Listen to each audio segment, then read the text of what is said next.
Hi everyone. How are you guys doing? So I am back. It's been about a week or so. And I'm back with another video. I'm so proud of myself because I'm kind of falling through this time. Um, and I just wanted to say that thank you for everybody who supported me on that last video of me kind of returning, doing my everyday makeup look. If there's anything you want to see, please comment it down below. My social media will be like on my not on my intro actually on my outro on at the end of the video, but also in the description down below. I don't have my TikTok on there yet. I'm gonna add that. But today we're gonna be talking about detachment. um I know this topic is complicated, not detachment, but also not being attached to begin with, whether that is a relationship, as in romantic relationship, or actual like friendship relationship, or whatever the case might be. I'm gonna give you a couple of bullet points that have helped me. And I'm not saying I'm the most detached, like emotionless, logical person in the entire world, because ooh, I have had my time.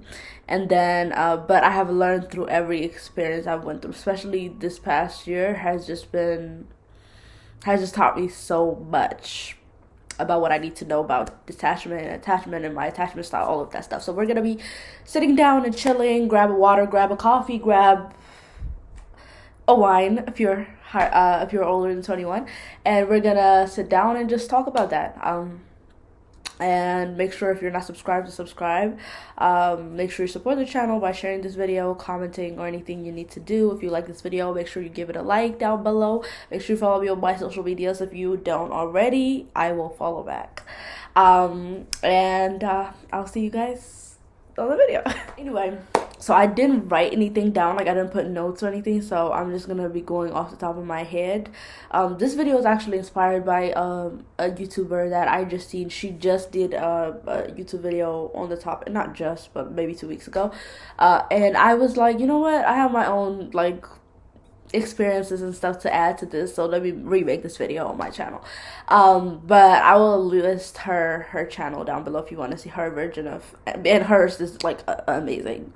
um so first things first, there is two way of detaching or not attaching to begin with. So this one is going to be focused on the first part, which is not being attached when the relationship first began to begin with, whether that is friendship, romantic relationship, or you're talking to a guy, whatever that might be, or a girl, whatever your preferences are. But so the first things first is that she actually mentioned this on her video too, and I actually have became a firm believer on this thing. And my mom used to tell me this all the time, and I used to be like, girl, like if they like me, they'll be fine. But that's not true, not necessarily anyway. So my mom used to be like, even if you're free, like pretend to be busy, you know. I mean, right now, like I'm an adult and I actually work 9 to 5 and everything like that, so I'm actually busy most of the time, so I don't need to pretend to be busy. Like I am busy already. But if you're not if you're a person, like let's say you're not really working, you're not that busy, maybe you're going to school right now, or maybe you're on a break from school, on a break from school, yeah, on a break from school, then just pretend to be busy. Be like, oh yeah, I'm gonna go work out, I'll talk to you in a little bit. Of course, communicate. Don't just go ghost and not talk to these people for hours, even though they're used to talking to you every hour of the day, you know. Just be like, I have to go get something to eat with my friends, whatever that might look like for you. And actually, like, not just pretending to be, but also do something. Like, actually do something. I understand if you're not busy, because I've had those days when I would be like on a winter break from school and I don't really have much to do. Read, because reading will get you far. Read, go out with your friends, even if it means, if it's not like, if you don't have money or anything, like, and it's something that's not too expensive, like go get some food, go to the movies. The movies is cheap. I guess depending on where you're at. I live in a city, so the movies is pretty cheap here. And speaking of reading, I actually have a book I am reading right now. It's called I'm That Girl, and it's kind of like a self-help book. It's one of those self-help books. So if you like this, I will make sure to link it down below. You can find it on Amazon. You can just type this on anything and like be able to find it and purchase it. I'm actually reading 2 books at the same time right now, and I'm also reading this thing called Boundaries. It's a New York Times bestseller. So like even with my schedule, with my 9 to 5 and everything like that, I still find time to read. I have planners, so I plan and things like I want to work on. I have bucket list of things I want to do throughout the year, like all of this stuff. So make sure you keep yourself busy, because let's say that person you talk to every day, and I know it feels so good to talk to somebody every day, and like you feel like you connect on that type of time. Don't let it keep you from doing you or being you, because at the end of the day, chances are, if that person is not really your person, like you don't end up marrying them or whatever, because if that's the end goal for you, it might not be. It is for me, I know, that's why. But that's end up not being like a long-term relationship or marriage or whatever, engagement, whatever.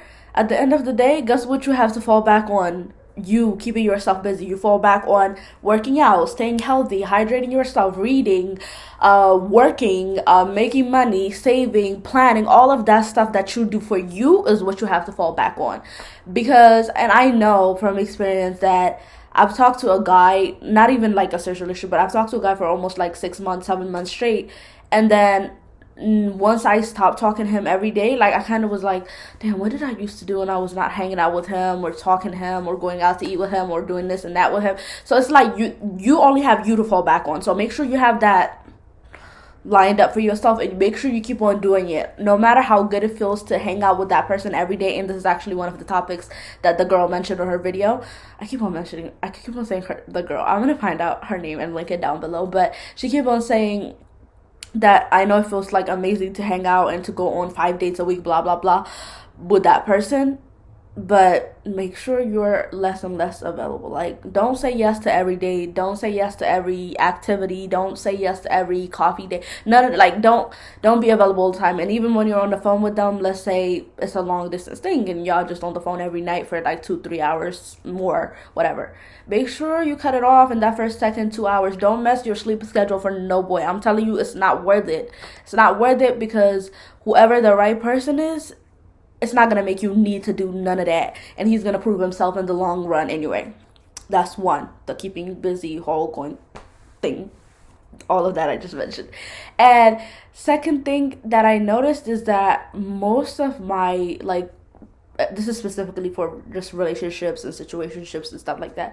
Most of those, I'm like very picky. I've learned that about myself. And I don't like it, but I've learned that I'm a very picky person, especially when it comes to dating and the kind of boys that I date, the kind of men that I date. But one thing I noticed is that no matter how picky I am, I don't usually see their flaw in like the first few months. I'm talking like the first 2-3 months. I'm usually like seeing past that and stuff. But once that 3 months hits, I start seeing everything, and I'm like, damn, why was I even interested in this person to begin with? So then you just be like, wow, I just like, okay, now I learned. Don't look at it like, oh, I waste this amount of time, blah blah blah. Make sure you learn something from that and take it to the next one, and make sure there is a next one, because you cannot let somebody like break your heart or keep you from wanting to find your person in the near future. Like, don't let one person or 2 person or 3 person or 4 or 5 or 6 keep you from finding the one for you eventually, you know? So my whole thing with that is that make sure you keep your own schedule, make sure you focus on you, and stay as logical as possible throughout the talking stage, or whether that is dating or whatever. Especially that first 90 days is very crucial, because I learned that for me, I don't know how it is for everybody else, but for me, if I don't find any flaws on you in the 90 days period of our dating, talking, blah blah, I'm not gonna hate you, and I'm not gonna hate you anyway, but I'm not gonna like have any problem continuing a long-term relationship with you, because I've only had like one long-term relationship in my life, and it was almost a year, and usually I didn't have any problem in that first 3 months. That was like red flag or orange flag or whatever. I didn't have that, so that's why I kept on going, and it was great, and it ended up being like a long-term kind of thing. But every other thing I've had, we've at least dated, like talked to for a couple of months, or talked for a couple of like months, or dated for a couple of months, and things kind of head. But when I say couple, I'm talking like, I usually, even if I end up talking to you or dating you for about 6, 7 months, I usually, the problem that I notice first in that first 2, 3 months is the problem that's gonna end up breaking us up at the end. So I'm telling you, 90% out of, and I don't like to say like fully, but like 90% out of 100, what's gonna break you up at the end and what's gonna end up breaking your heart is the same thing that they was doing that she was not so picky about in the beginning. So what you need to do is make sure you address that. And if that don't change, move on. There's thousands of people like with the same thing. Okay, you know what I'm saying. You don't need that. But I'm just saying that, like, when a man likes you and really cares about you, being consistent and actually listening to you and things that matters to you that you tell them, and them doing those things are the bare minimum when I tell you. So when a man cares about you, he will do all of that stuff that you're communicating, of course. Like, you can't just keep him guessing and be like, oh, okay, she like this, or no, I guess you don't. Like, you gotta communicate what you like and what you don't like, obviously. So yeah, don't get like overly invested. Don't get overly invested in their lives. I would suggest don't meet any family member or friend of theirs in the first 2 to 3 months. I know this is like might be different for some people, but and don't introduce yours. Most importantly, don't introduce yours the first 3 months out. You have no clue how many times I made this mistake. And I try not to look at it as a mistake because me and my mom are very close and we're like best friends. She had me when she was really young, so she basically, matter of fact, she looks younger than me right now. So it's like we talk about everything and we're pretty open in our family, and I'm pretty close to my brother. So like I don't mind bringing a guy around necessarily before that 3 months period, but I noticed that I need to keep my home life, my family life, my friends life, and my relationship separate at least for that first for 2 to 4 months period, because I need to know. I need to know that I like you. I need to know that me and you are gonna work out long term. I need to know a lot of things before I bring you around to my friends and most importantly to my family. Um, and especially if you have like a mother like mine or a brother like mine, once you're done with that person, they're always gonna be asking, "Hey, I haven't seen so and so come around. Is so and so okay?" La da da da. And while you're trying to forget so and so, them talking about so and so is not really gonna help you forget. So it's you gotta keep them separated, because then you go like, even if that's not the case, you gonna end up introducing your family or your friends in the first few months, and you're gonna see how that person reacts with your friends or family, and you're gonna be like, oh my god, they get along with my family or friends so good, like this is the perfect person for me. And you start putting all these emotional thoughts into your head, and you don't even get time to get to know the person for yourself and to try to figure out if you like them or not. We are so focused, and that's the other thing the girl was saying on the video, was that we are so focused on people liking us, or especially for women, men liking us and wanting relationships with us, that we don't even take time to figure out, do we even like them? Do I even like you? Do you have the right personality for me? Are you compatible with me? Like, do you understand me on the level that I am wanting to be understood at? So we don't usually take the time to get to know that. So my whole thing is, we need to do that before we even decide, like, oh, okay, I'm going to give this person a chance. I'm going to bring him around my family. I'm going to bring him around my friends. So yeah, those are the few things that will help you stay logical and detached for as long as you can, preferably the 2, 3 month, the 90-day period. I'm kind of sounding like Steve Harvey, like one of those Steve Harvey books. I have read it before, but I don't believe in the whole like, don't do this if you want him to laugh. Don't do this. Like, no, you do what you want to do, but this is just like advice from somebody who went through a lot, who made the mistakes, and who have learned. And the other thing is, going off that Steve Harvey book, hold off to sex as long as you can, as long as you possibly can, because one thing I learned is that sometimes you don't even really like get to know the person that much. You don't really like them, and then you end up having sex or messing around or whatever, and then you come to find out mixing love and lust because you don't know how each feels like. So now you're mixing both. So now you're thinking this is love and I'm going crazy over them. But for real, that's not what is going on. So my whole thing is hold off on it as much as it sounds. This is different if it's like a situationship and like y'all have a mutual understanding. This is just what we doing. But if it's like actually like a relationship that you want at the end of this talking stage or whatever, hold off on sex as soon as possible, as long as possible, and that will help you stay logical in a way as well. So one of the last things I want to add on this video, which the video is already extremely long, is you also need to learn about your attachment styles. Your attachment styles, like when you were young, like based off of how you were raised, is gonna tell you what kind of attachment style that you have today as an adult, um, or as a teenager. So the four different kinds of attachment styles are insecure. I don't know why I started from insecure, secure, anxious, and what else? Wait, anxious, and there was avoidant. So four things I'm trying to remember for. I just looked it up from my Psych 101 class, but that's one of the most important things I learned in my Psych 101 class. But yeah, you need to learn about your attachment style, and you need to figure out if you're not like, if you're a secure attachment style, then make sure you practice with your daily practice, because I guess you're very healthy and you're very good at it. But make sure when you look up these attachment styles and you take like, there's like a bunch of online quizzes that are free that you could take to tell you as well, and or you could just read about those descriptions and be like, okay, yeah, I'm more like this, I'm more like this. Make sure you're honest with yourself when you do the analysis on yourself. And let's say you're not secure, which is the best kind of attachment style.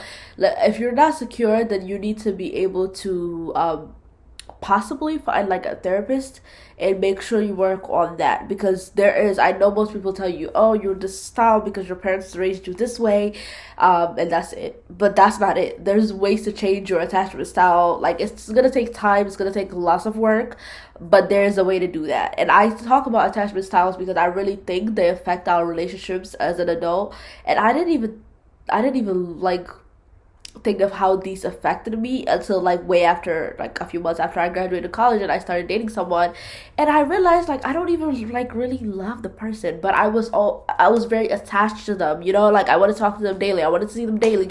But for real, like when it comes to shove, like I was not gonna choose them or anything. Like I didn't love them, but I felt attached to them. So sometimes we confuse love and attachment. Like whole time that I was talking to this person, I was thinking that I was in love. Like, oh my god, it's only been 4 months, and how could I be in love? Like, if you're just 4 months and you're in love, chances are you have a healthy attachment style, and you need to work on that. And chances are it's more your attachment style than you actually being in love with the person, them being great.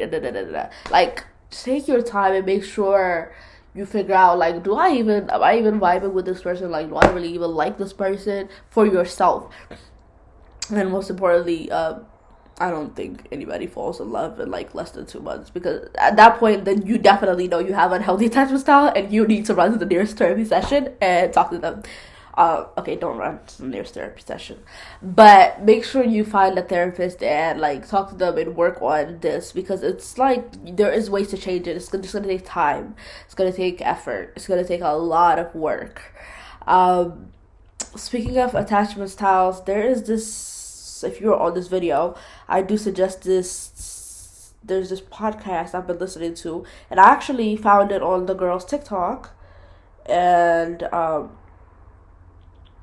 found it on the girl's TikTok, and I've been listening to it, and I learned a few things about attachment styles, as well as like just her story in general. And what it's called is "Cut the Shit" by Zeja Castillo. So I don't know, Zeja. I don't know if that's how you say her name, but it's spelled Zayja Castillo, on podcast, and this is what it looks like.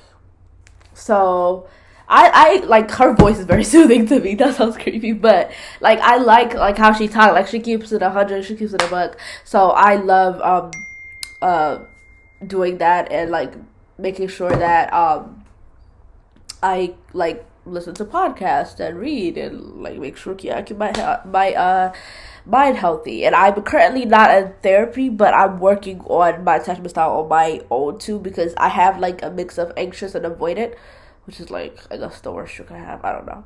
But I'm working on it. And make sure you work on yours. And make sure you don't think that you're in love with a person that you're really not, like, less than 2 months of talking to them, because that's not realistic. But that's all I got for you guys. I hope you enjoyed this video. If you want me to do more of this sit down, let's chill, let's have a snack and talk type of video, please let me know, or comment down below a topic that I can work on for you guys, and I will do it in a heartbeat. I hope you guys enjoyed the video. Make sure you share, comment, like, and subscribe. And I'll see you guys in another video. Bye.